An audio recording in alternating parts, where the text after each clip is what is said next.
जय हिंद, जय भारत। कर्मचारी पेंशनर्स और फैमिली पेंशनर्स की वेलफेयर से जुड़ी जानकारियों के साथ मैं रीना सुथार आप सभी का स्वागत करती हूँ।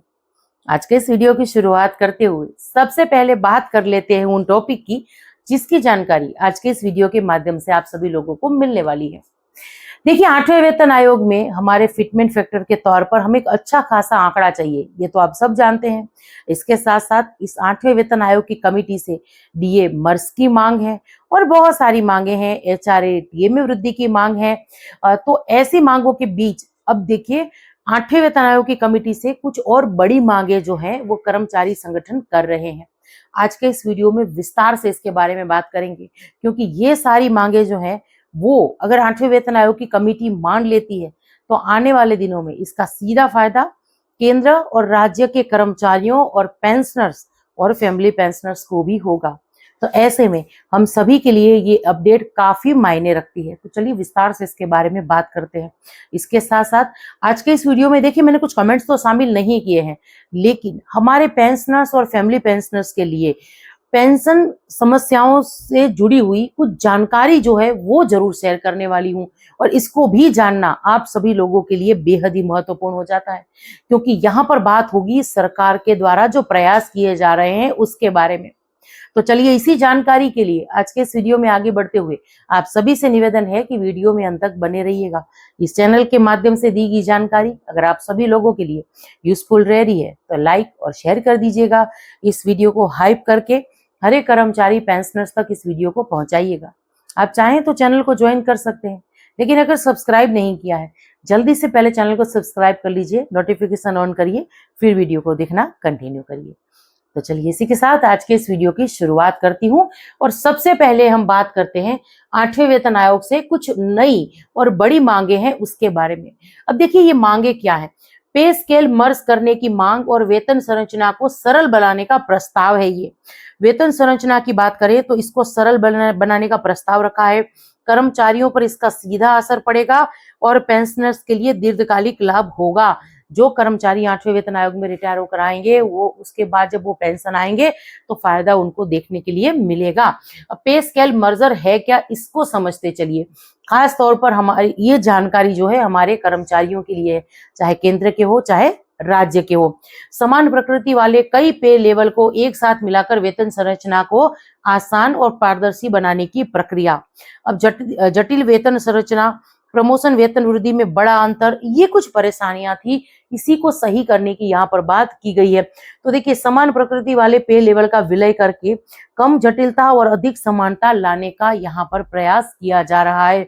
इसीलिए भी अपने आप में ये जो कर्मचारी या पेंशनर्स के संगठन मांग कर रहे हैं कमेटी के सामने, 8वें वेतन आयोग की कमेटी के सामने, ये इसीलिए भी खास हो जाती है। अब इसी के साथ देखिए कर्मचारी संगठनों की 4 प्रमुख मांगे क्या है। पे स्केल मर्जर, समान पे लेवल का एकीकरण, इसके साथ 6% वार्षिक वेतन वृद्धि, वर्तमान में 3% को दोगुना करने का सुझाव। इसके बारे में डिटेल में हमने कल बात की है।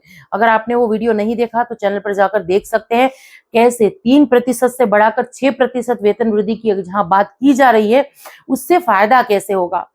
हालांकि अगर बात करूं कि फिटमेंट फैक्टर के तौर पर जो आंकड़ा मांग रहे हैं 3.833, अगर उसका देखें तो यहाँ पर ये फैमिली यूनिट 5 का भी आ रहा है और वेतन वृद्धि भी 5% की ही बताई जा रही है। अगर 6% वेतन वृद्धि तो हालांकि केंद्र सरकार नहीं मानेगी, अगर इतना मान ले तो फिटमेंट फैक्टर का आंकड़ा और आगे जा सकता है।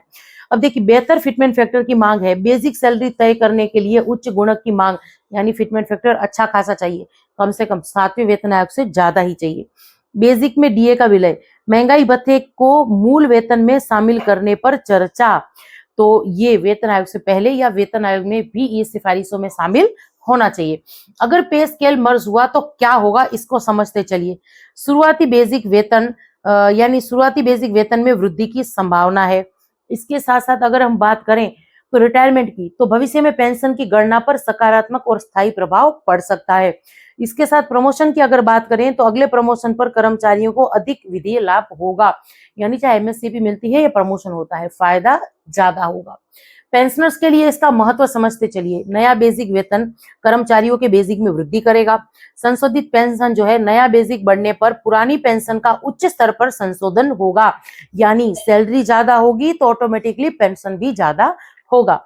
फैमिली पेंशन की बात करें तो आश्रितों की फैमिली पेंशन पर भी इसका सीधा और सकारात्मक असर होगा। इसलिए मैंने कहा था कि ये बहुत बड़ी मांग है जो अब कर्मचारी संगठन जो है वेतन आयोग की कमेटी के सामने कर रहे हैं।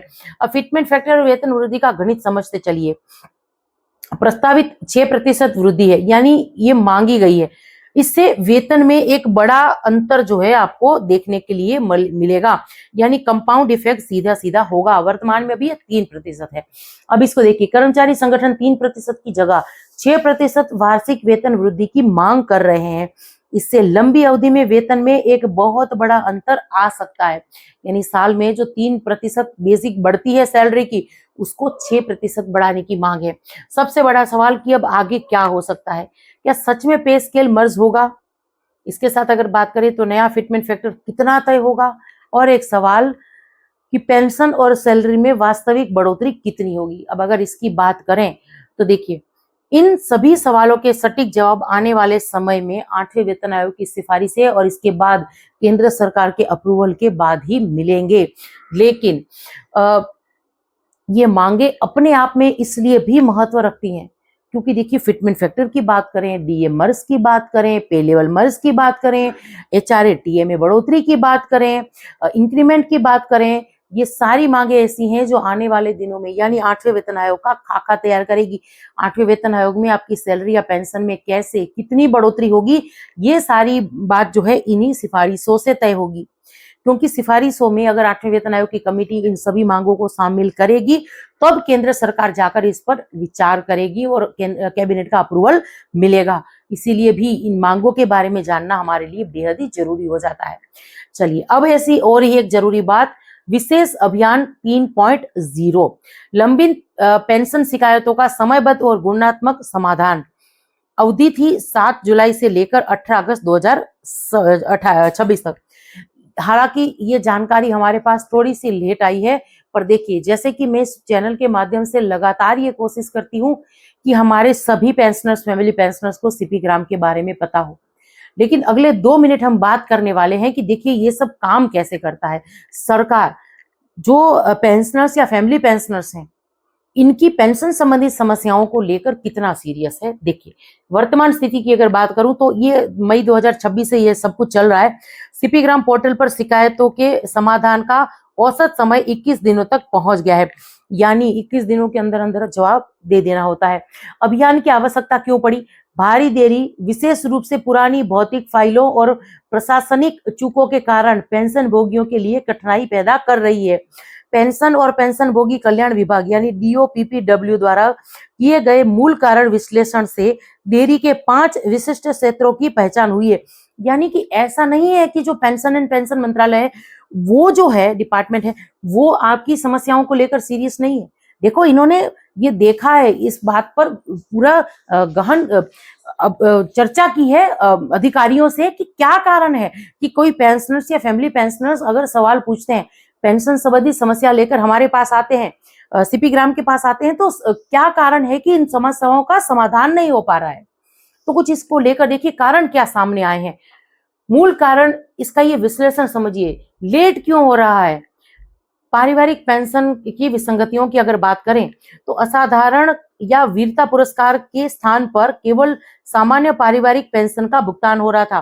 पेंशन संशोधन का अभाव, एमएसीपी, केंद्रीय वेतन आयोग और ओआरओपी के अनुसार पेंशन का अद्यतन न होना, बकाया भुगतान न होने की अगर बात करें तो पारिवारिक पेंशन शुरू होने के बावजूद पिछले बकाये का भुगतान न होना, यानी एरियस वगैरह भी नहीं मिल रहा था। बैंक हस्तांतरण की समस्या, खाते स्थानांतरित करते समय नॉन पेमेंट सर्टिफिकेट के अभाव में बकाये का रुकना, यानी नॉन पेमेंट सर्टिफिकेट नहीं मिल रहा था तो एरियर का पैसा भी नहीं मिल रहा था। जन्म तिथि यानी डेट ऑफ बर्थ का अभाव, पीपीओ में जीवन साथी की जन्म तिथि न होने के कारण अतिरिक्त पारिवारिक पेंशन का रुकना, यानी एडिशनल पेंशन भी रुक रही थी, समय से शुरू नहीं हो रही थी। तो ये कुछ कारण जो है उनके सामने आए थे। अब 2 चरणों वाली कार्य योजना की अगर बात करें तो तैयारी का चरण देखिए, 7 जुलाई से 22 जुलाई 2026 तक क्या हुआ था। हाउसकीपिंग, लंबित मामलों की पहचान करना और कार्य के परिणाम का आंकलन करना।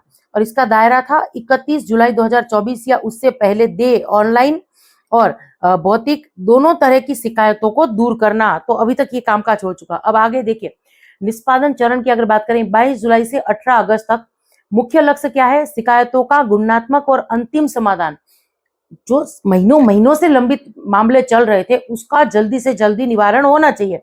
और सख्ती क्या अपनाई गई? देखिए, सीपी ग्राम पोर्टल पर शिकायत तभी बंद करें जब उसका अंतिम रूप से समाधान हो जाए। यानी ऐसा नहीं है कि आपकी समस्या रिकॉर्ड के पास भेज दी, सीपी ग्राम ये पीसीडीएस पर्स के पास भेज दी, फिर सीपी ग्राम जो है उस केस को क्लोज कर देगा। ऐसा नहीं होने वाला।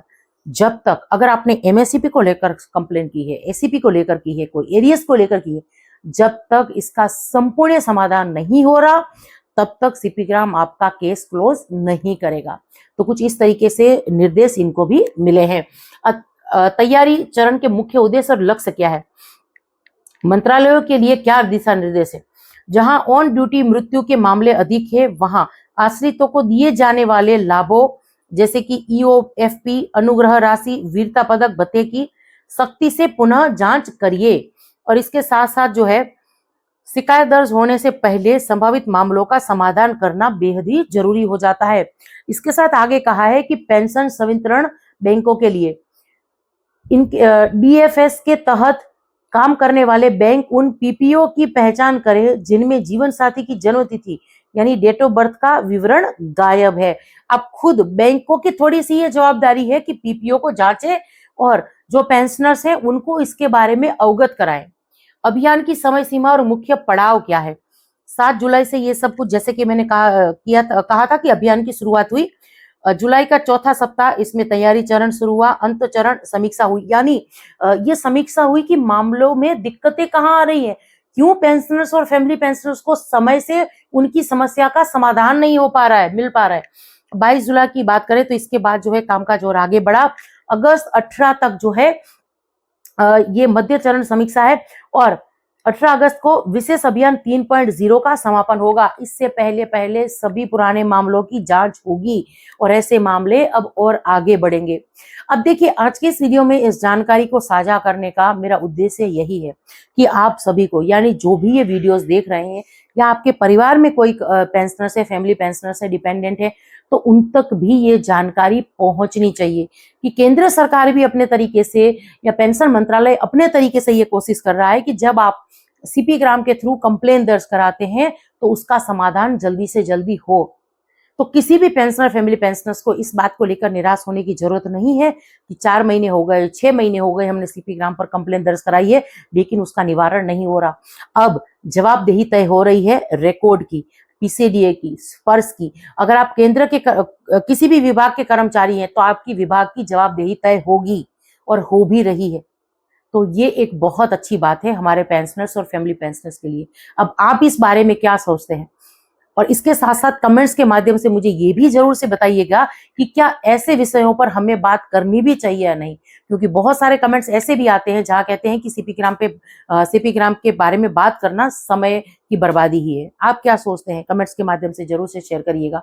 और इसी के साथ आज के इस वीडियो से विदा लेती हूँ। जय हिंद।